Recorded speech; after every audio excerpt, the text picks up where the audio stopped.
Ça vous est déjà arrivé de faire des grosses conneries, mais pas genre une petite connerie de genre tu casses un carreau? Non, non, non, non. Genre les grosses conneries. Eh bien, moi, ça m'est déjà arrivé. Et croyez-moi que c'était pas beau à voir parfois.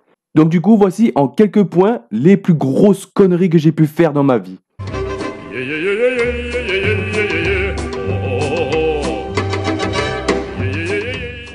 Je m'en rappelle très bien parce qu'à ce moment-là, je devais avoir vers, 10 ans.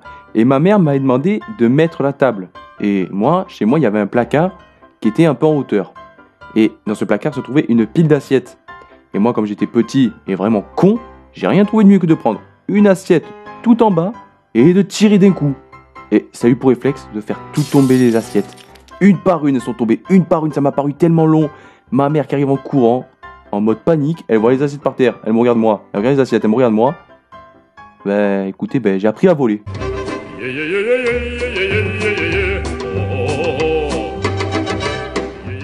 Je m'explique. Quand je dis répondre à l'appel du prof, c'est pas genre quand il dit ton prénom, tu réponds. Non, non, là c'est pire.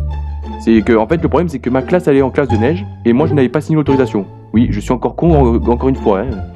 Et donc du coup ma mère m'a dit, tu vas pas aller en cours pour finalement rien faire quoi. Donc du coup je suis resté chez moi. Et précisément à l'heure où la classe devait partir en classe de neige, le téléphone sonne. Vous sentez bien là d'où il venir? Et moi comme un con, ma mère était pas là et personne, j'étais seul. Et moi comme un con je réponds, je fais allô? Et croyez-moi qu'à ce moment-là, je vais vite regretter le geste que j'ai eu de décrocher au téléphone. Oui, bonjour, ici Madame Cabanon de l'MFR. Je vous appelle parce que votre fils n'est pas venu aujourd'hui. Croyez-le ou non, mais c'est la première fois que j'ai autant transpiré et que je me suis autant chié dessus.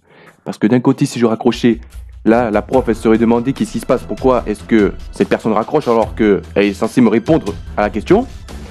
Et si jamais j'ouvre ma gueule et que elle devine que c'est moi, je suis mort. Et écoutez, j'ai réfléchi et là d'un coup j'ai eu l'idée de dire désolé il a pas pu venir parce qu'il était extrêmement malade donc du coup j'ai préféré le garder à la maison pour qu'il se repose. Et là encore ça va, elle y avait cru. Mais le pire vient quand elle me pose cette question précisément. D'accord, mais qui est à l'appareil? Écoutez, là encore une fois je me suis rechié dessus. Parce que là j'étais mort, je pouvais pas dire que c'était le père parce que déjà le père qui a une voix d'enfant, ça va pas du tout. Et si je dis que j'essaie d'imiter ma mère, je suis dans la merde. Et là, mon cerveau, il a eu une putain d'idée. J'ai dit ceci. C'est son frère à l'appareil. Et comme ma mère n'est pas là et que mon père n'est pas là non plus, je le surveille pour voir s'il va mieux ou pas. Et croyez-le ou non, mais elle y a cru. C'était la première fois que je mentais à un prof. Et cette prof y a cru. Elle a cru que j'étais vraiment mon frère.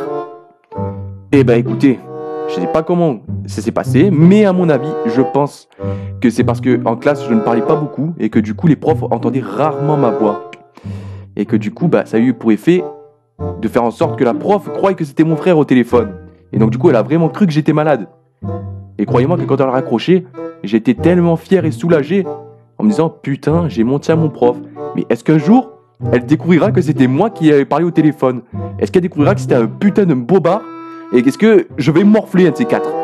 Morale de l'histoire, si jamais votre téléphone sonne et que vous voyez le numéro du collège s'afficher, ne répondez en aucun cas.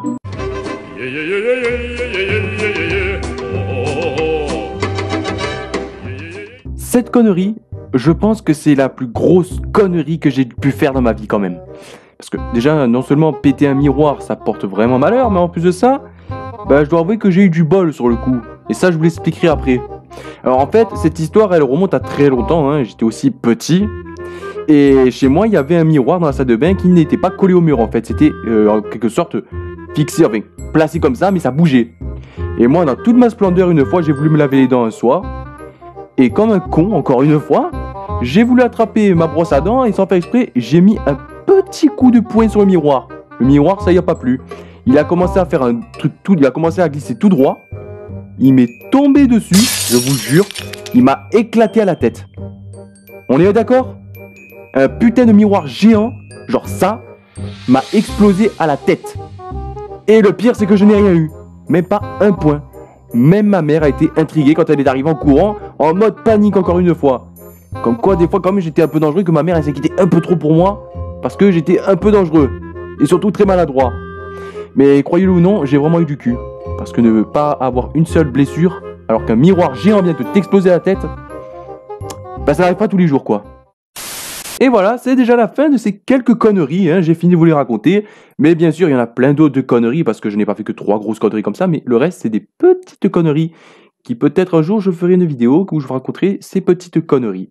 Et en attendant, j'espère que celle-ci vous a plu. Si c'est le cas, n'hésitez pas à la liker et à vous abonner. Sur ce, bise!